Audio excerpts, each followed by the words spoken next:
রক্তাক্ত সেই যুদ্ধের পর ৩ দিন পার হয়ে গেছে।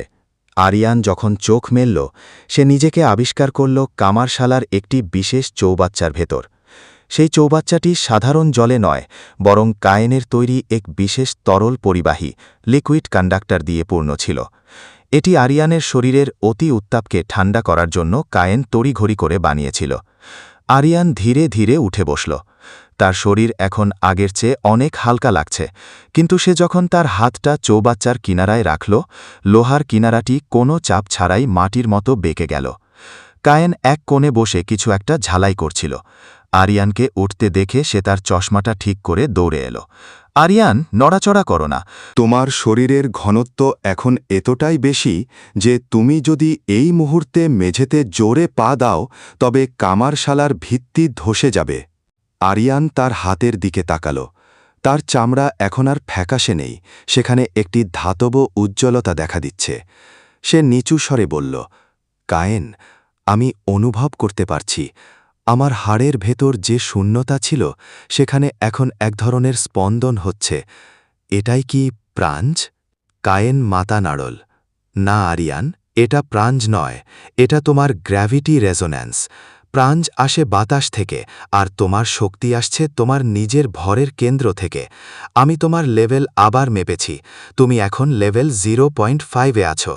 ব্যারন ক্রগের সেই নিষ্ঠুর আঘাতগুলো তোমার মাইনাস লেভেলের অবশিষ্ট অংশকে পুড়িয়ে ছাই করে দিয়েছে।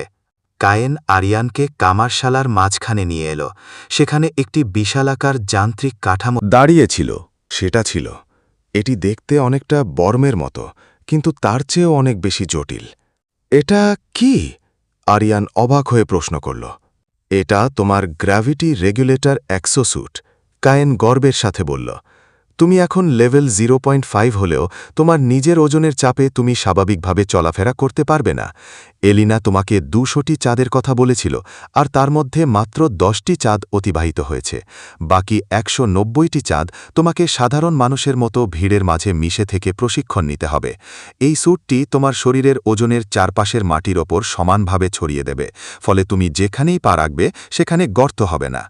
আরিয়ান স্যুটটি পরার পর এক অদ্ভুত আরাম অনুভব করল। এতদিন যে ওজনের ভারে সে পিষ্ট হচ্ছিল, এখন সেই ওজনটি তার শরীরের প্রতিটি কোষে শক্তির উৎস হিসেবে জমা হচ্ছে। কিন্তু কায়েন, আরিয়ান ডায়েরিটা হাতে নিয়ে বলল, ব্যারন ক্রগ শান্ত হয়ে বসে থাকবেন না। ড্রেক্স তাকে আজ থামিয়েছে, কিন্তু কাল সে আবার আসবে। আমাকে আরও শক্তিশালী হতে হবে।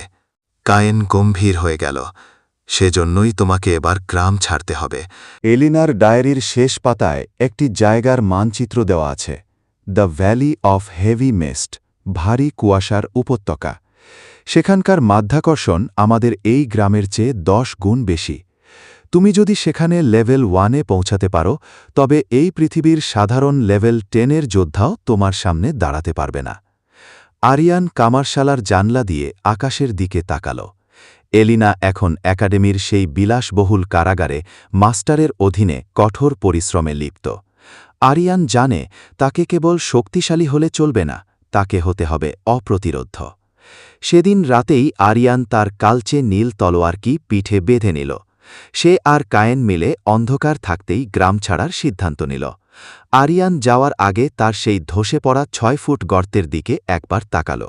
ওটাই ছিল তার পুরনো সত্তার কবর। এলিনা বিড়বিড় করল, আমি আসছি। লেভেল 1 হোক বা 100, মহাকর্ষের প্রতিটি কণা আজ থেকে আমার হুকুম মানবে।